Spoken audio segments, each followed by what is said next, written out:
রাস্তায় বের হলেই ইমানের এই সতেজতা না থাকার কারণে মা এবং বোনদের যে বেপরদা, যে নোংরামি, যে পোশাক বা বেশভূষ, এগুলার দিকে এমনিতে চোখ চলে যায়। কিন্তু আপনি আমি যদি এমন একটা সোসাইটি বা এমন একটা পরিবেশ বা এমন একটা সমাজ গঠন করতে পারি যে সমাজে মা এবং বোনেরা বেপরদায় বাড়ির বাইরে যাবে না, তখন আমার চোখের জেনা থেকে আমি হেফাজত হতে পারবো না?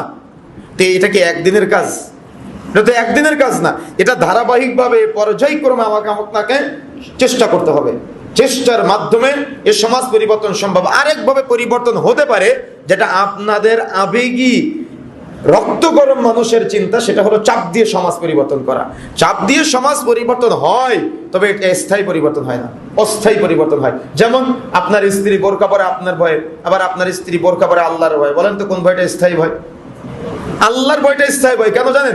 আপনি যখন বাড়ি থাকবেন তখন আপনার স্ত্রী পর্দা করবে, কিন্তু আপনি যখন বাড়ির বাইরে চলে যাবেন তখন সে স্বাধীন মনে করবে, সে আর পর্দা করবে না, সে ঘুরে বেড়াবে এমনিতে। কিন্তু যখন আপনি আপনার স্ত্রীকে, আপনি আপনার মেয়েটাকে আল্লাহ ভীতির মাধ্যমে পর্দায় অভ্যস্ত করতে পারবেন, পর্যায় করবে, তখন সে চিন্তা করবে না, আমার আল্লাহ তো আমাকে এই যে চেহারা, এই যে দেহের অবয়ব দিয়েছে, এটা আমার জন্য একটা নিয়ামত।